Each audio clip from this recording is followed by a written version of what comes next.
necrosis, ¿ok? Entonces, nuestra práctica de hoy, al estar centrada en necrosis, primero tenemos que tener un concepto. Ya han desarrollado necrosis, ¿cierto? ¿Cuál es el concepto que tienen de necrosis?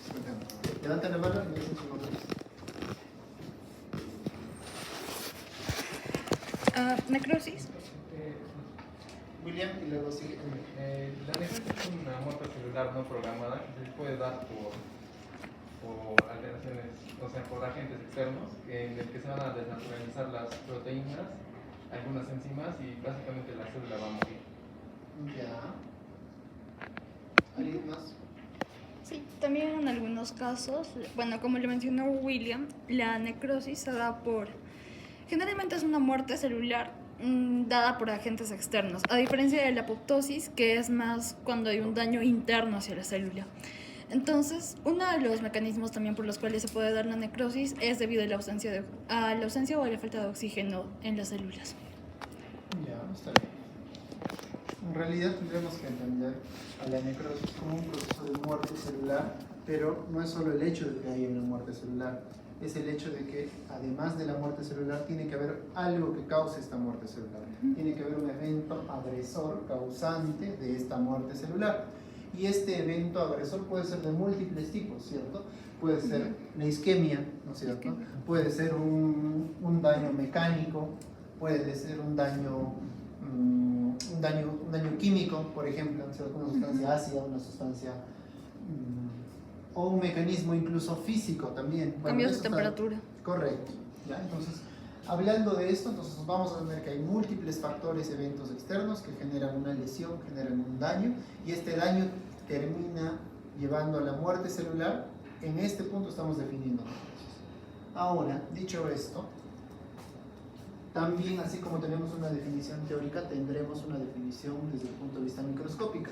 Esta primera parte no la vamos a graficar, así que sí quiero que me presten atención, de que para definir un evento necrótico tendremos que ver que serán importante la destrucción de la célula y la liberación de enzimas, ¿no es cierto? Esto va a permitir una desnaturalización del tejido como tal.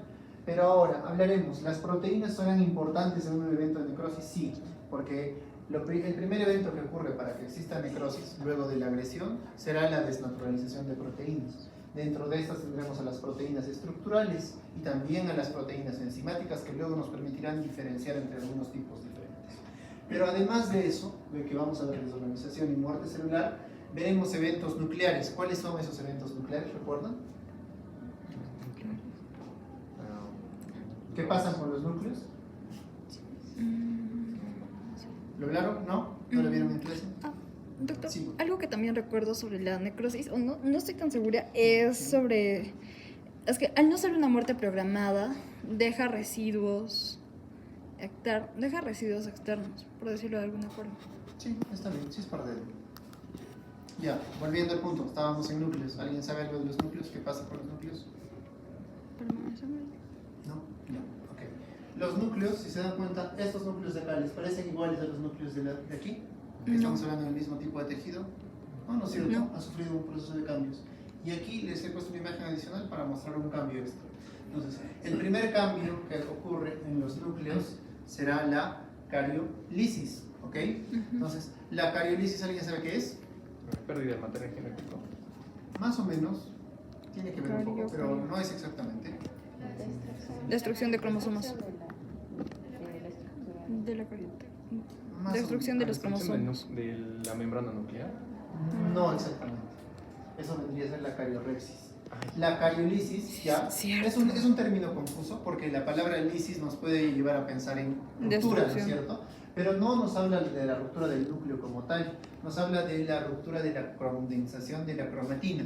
Entonces, como se rompe la condensación de la cromatina, se pierde esta condensación. ¿Y qué pasa? ¿Qué genera la condensación en el núcleo? Le da un color más intenso, más incluso basófilo.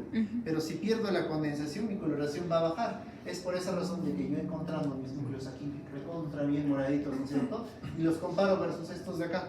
Aquí ya no está condensada. Son casi lilas. Entonces, exactamente, la intensidad de la coloración disminuye y en consecuencia a eso de la cariolisis. Ahora, nuestro segundo evento que vamos a encontrar será en cuanto al tamaño, y esto nos habla de la pignosis. La pignosis nos habla de que yo encuentro núcleos de estos tamaños y luego me voy a encontrar con estas cosas tan pequeñitas, ¿no es cierto? Entonces, estos núcleos que se han vuelto más pequeñitos van a ser la definición de pignosis. Finalmente, ya hasta aquí perfecto, doctor, veo núcleos y todo. Este es otro tejido, evidentemente, pero este es un epitelio intestinal. Yo puedo darme cuenta que aquí se pueden ver las vellosidades y microvellosidades. ¿Pero ven los núcleos? No, ¿no es cierto?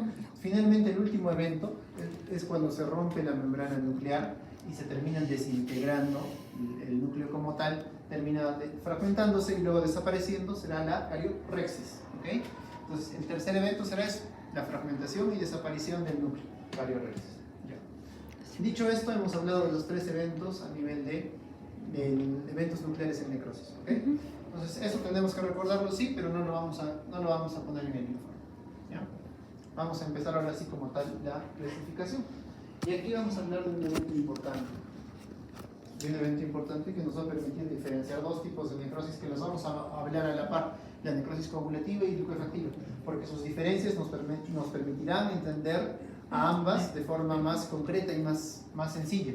Entonces, ambas van a tener algo en común, que es la desnaturalización de proteínas, pero tendrán algo diferente en el tipo de proteína que se desnaturaliza. Entonces, cuando nosotros hablamos de proteínas a nivel celular, tenemos 2 tipos principalmente: las estructurales, que nos permiten mantener la estructura de la proteína de la célula, y también tendremos a las proteínas enzimáticas, ¿cierto? Entonces, que cumplen otra función, que cumplen funciones de lisis, de degradación, sobre todo a nivel intracelular, pues están depositadas dentro de los lisosomas, eso lo sabemos, ¿cierto? Ya. Dicho esto, ¿para qué hemos mencionado todo este contexto? Para entender que en la necrosis, por ejemplo, en la necrosis coagulativa, voy a tener una desnaturalización de ambas proteínas, tanto estructurales como enzimáticas. ¿Y esto qué implicancia tendrá? Imagínense que yo tengo aquí sueltas, imaginemos que aquí somos una célula, cada uno de nosotros somos organelos, pero yo tengo mis enzimas acá. Imaginemos que en estos baldes acá tenemos ácido, ¿ya? Que va a ser en este caso las enzimas, pero yo le echo una sustancia que las inactiva, entonces inactivo el ácido. ¿Qué pasa? Si ocurre un evento que mata a nuestra célula y nos morimos todos y desnaturaliza al mismo tiempo las enzimas, ¿creen que la estructura se va a desorganizar? No se va a desorganizar, se va a morir, pero se va a quedar en su sitio. O sea, todo se muere, pero se queda en su sitio. Eso ocurre en el caso de la necrosis liquefactiva, que se desnaturalizan tanto proteínas estructurales, por eso se muere la célula, y al desnaturalizarse las enzimas, evitamos la acción de las enzimas, que la enzima terminaría partiendo la célula, destruyendo, trasladando esta membrana hasta la otra célula del otro lado que también se murió y nos generaría un desorden. Pero en este caso no pasa. Como no pasa y no tenemos enzimas acá, pues se muere esta célula, esta de acá, esta de acá, esta de acá, pero se queda en su sitio. En este caso estamos abriendo una lámina de miocardio, y dentro de este miocardio vamos a encontrar cada uno de los cardiomiocitos, pero ¿encontramos sus núcleos? No, ¿no es cierto? Porque se murieron, pero guardaron su estructura, o sea, es decir, mantuvieron la zona en la que estaba. Ahora, si nosotros lo vamos a comparar con tejido sano, vamos a encontrarnos que dentro del tejido sano sí vamos a encontrar pues sus núcleos, encontramos. Entonces, finalmente, si nosotros nos vamos a observar la imagen macroscópica, que en este caso sí tiene una importancia, vamos a encontrarnos con ¿qué les parece el área necrótica? Ha cambiado la coloración, se ve oscura, pero mantiene es el septum interventricular, que se ha cortado, pero sigue estando en su sitio, ¿cierto? Está donde tiene que estar. Sigue siendo sólido, ¿no es cierto? No ha cambiado la consistencia, lo único que hemos visto que ha cambiado es la coloración. Entonces, ha cambiado la coloración y el tejido evidentemente ya no funciona, está muerto, pero sigue manteniendo el lugar donde debe estar. Eso significa que las células se han muerto donde estaban originalmente y no se han movido hacia otro lado, no se han desorganizado la estructura histológica. Entonces, esa es la característica de una necrosis coagulativa, ¿ya?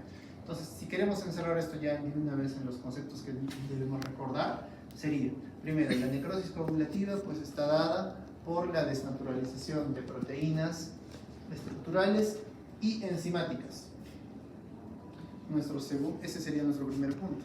Nuestro segundo punto sería de que esto permite que la estructura microscópica desde el punto de vista histológico se conserve, más allá de que vamos a encontrar todos los eventos de necrosis, ¿no? Como tal. Nuestro tercer punto va a ser de que macroscópicamente la estructura se mantiene y la necrosis se ve sólida, ¿cierto? No hay un cambio en la consistencia. Nuestro último punto será los ejemplos típicos, ¿no? ¿Cuál es el ejemplo típico de necrosis coagulativa? Infarto agudo de miocardio. Los infartos en general. El de miocardio es uno de ellos, pero los infartos en general. ¿Ya? Ahora, todos los infartos, todos los procesos isquémicos serán coagulativos.